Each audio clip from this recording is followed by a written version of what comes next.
I would like, if I may, to take you on a strange journey into punishing dumbass openings. Okay, now, obviously, movie quote. If you don't get who the criminologist is, go look it up. Anyway, so we're looking at a game here where I get 94.5 accuracy, my opponent gets 80.8. So what, Hunty, and by the way, no blunders at all in the game. So what on earth are you talking about, you nutter? How can this possibly be a punishing dumb ass openings video? Well, let me explain. I think I can make sense of all this. Okay, my opponent, Shift 42, rated 1400 at Blitz, managed to fall over his own feet, I think, on the second move. Okay, and let me explain why. And I'm going to show you here the timings as well, because this is important. So we have d4 by white. I immediately play e5, right? Because he might be a London player. He might do. I've had this. I have had London players, all right? This is what I'm talking about. Blitz out, bishop f4, immediately on move 2, because they're expecting, right? What are the most common moves? They're expecting d5. They're expecting knight f6, right? Maybe one of these, okay?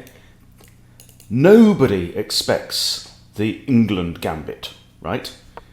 So I play the England gambit. Every now and again, you get some dummy who thinks, oh, it's Oppa London time, and throws out the bishop and loses their bishop, okay? However, Shift 42 has a different approach because he plays d4, c4. And he plays d4, c4 in a combined time of 0.2 seconds. That's right. He might have even pre-moved c4 on the second move, okay? And because he's not expecting the England gambit, I take on d4. Because now the only way he can recapture is with this queen. Now I develop my knight to c6, and suddenly, this is the point, right? In 1 second from the start of the game, he's on 4 minutes 58, right? He's out of his open. He doesn't know what he's doing now. He doesn't know what he was expecting to have his knight out here. Okay, this is what you do. You play d4, you play c4, you bring your knight out, and you know it's a very, very well-known position. Sometimes you get it from the English, sometimes you get it from the Queen's Pawn. Doesn't really matter. But now he's faced with having to retreat his queen, so he comes here with check. Now, many options here, but I decided queen e7 is absolutely fine because his queen is undefended. Okay, my queen is defended. So if he wants to take my queen, guess what? I'm going to take that with one of these pieces. And what does that mean? Well, I'll tell you what it means. It means I've got 2 pieces off the back rank and white has 0 pieces off the back rank. And he does take. Now here I take with the bishop. Computers have said, maybe knight, slightly better. And you know, there's an argument for that. Bishop could still come here, maybe with fianchetto. Knight here is not bad. But I figured I'm happy with my bishop there, knight there. Sometimes the problem with this can be, if you want to castle, there's a rook on e1 that you can actually kind of pin the king down to the defense of the bishop. But hey, he brings out his bishop now. This is not a great move. Okay, but I just got this feeling like he's already panicking. He's 15 seconds into a 5-minute game. Why is this not a great move? Well, it blocks in the e2 pawn. And the e2 pawn blocks in the light squared bishop. Okay, he's targeting these corners of the board. I see a gap here on c2, and I come in with my knight. There's only really one good way to defend, which is knight a3. Then defending this back a ways. Now, if I was to move my knight away now, I could even take out his knight, double and isolate his a pawns, completely isolate his c pawn. But instead, I decide to play in more grown-up manner and develop, which is generally advisable. Okay, so now I've got 3 pieces out of the board to 2. And now he castles into fresh air, but also not realising that he still has a hanging pawn on a2. So I grab the pawn on a2 with check. He has to move his king. And now I decide to eliminate his knight. Okay, because it's going to give him a horrible situation. He can either take my bishop, which he probably should, or he'll take my knight. Okay. Why should he take my bishop? Well, I have the bishop pair, so does he, and the board is wide open. There's loads and loads of space around. He takes the knight instead, and I simply just calmly retreat my bishop to b4. There's no reason to bring it all the way back here that I can see. I don't want to put it here and lose it. So he attacks my knight. I move my knight out of the way. I move my knight into the centre. Knights in the centre are... what rhymes with centre? Good. Knights in the centre are good. So I'm attacking the bishop. I'm also attacking f2. So what he should do here is bring his bishop back here or here. He doesn't do that. He plays pawn to f4 to defend his bishop. So he spotted one threat but missed the other one. And he comes out here and now loses a rook. So he's in a bit of trouble. He gives check, forcing my king to move. Okay, because I can't block with the bishop because he's got two attackers on there. That would be foolish. And I can't go to d8 because his bishop's looking at that square. So it's king f8 or nothing. Knight comes out. I now see an escape route for my knight. So now he comes in, possibly with some kind of idea, but it's hard to tell now. You've got a piece here, you've got a piece here.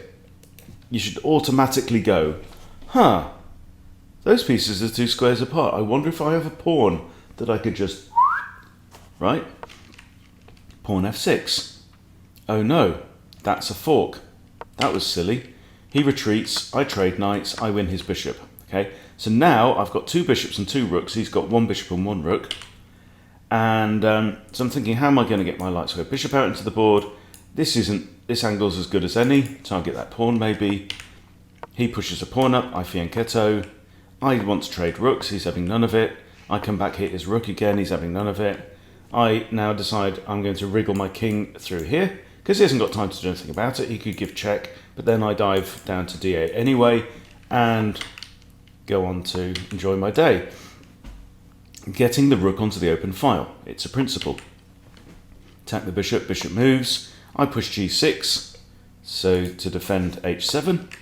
He pushes a pawn, I swap, I just grab it. He grabs back, so I win another pawn or something. Okay, this is slightly awkward because now I've blocked off my own bishop. But it's okay, because my bishop can come round here, this way anyway. And he pushes and we swap some stuff off, and I swap more stuff off. Now, you've got to be careful, right? Every step a pawn takes forwards towards its promotion, you have to be a bit careful. But I do see something. I see that this square here is on a diagonal with this chap called the king. And so I could put my bishop here, give check, and even do that at some point. So I decide to lift this rook so that this bishop here is defended, right? What that means is that even if I allow him to queen, okay, as long as I'm not in check, I can put my bishop there, fork queen and king, and then if he takes my bishop with his queen, I can recapture. That was the general idea. He advances the pawn, I give check anyway. He comes forward, and now I think, actually, I don't even have to worry about the queen, do I? Why don't I have to worry about the queen?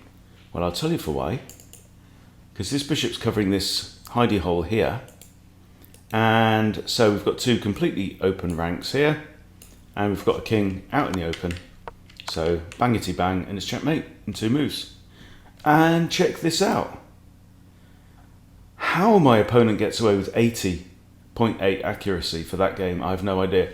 I don't think, it didn't feel like I scored 94.5 either, with only one inaccuracy in the entire game, which was this knight up to here, apparently. And so this is weird, because it's like, I'm saying I'm going in for a fork, which is quite forcing, I would say. Whereas the computer wants me to push this move, and apparently just give up a pawn for free. So c takes, and then knight b4. Okay. Alright, fish. Whatever. I don't get it. Then I guess if his knight comes here, I grab the pawn back. I don't know. But anyway, there you go. There's life's always better when you start the day with a dumb-ass opening. And the point is, it wasn't that his opening was terrible. The point is that he threw this out into the board, okay, immediately giving away his advantage. He didn't even assess the board. He didn't even look. He didn't even look at what happened. Never mind consider more than one possible move. He just threw out c4 without thinking, okay? Yeah? And then I take because it's best. And now black is already equal in 0.2 seconds, okay? Says I should have brought out the other knight there, slightly, but it's only a tiny little wrinkle of difference. So there you go. Yeah, funny stuff, funny stuff. What is the point? I'll tell you what the point is. Even if you think you know what opening you're going to play, look at the stupid board.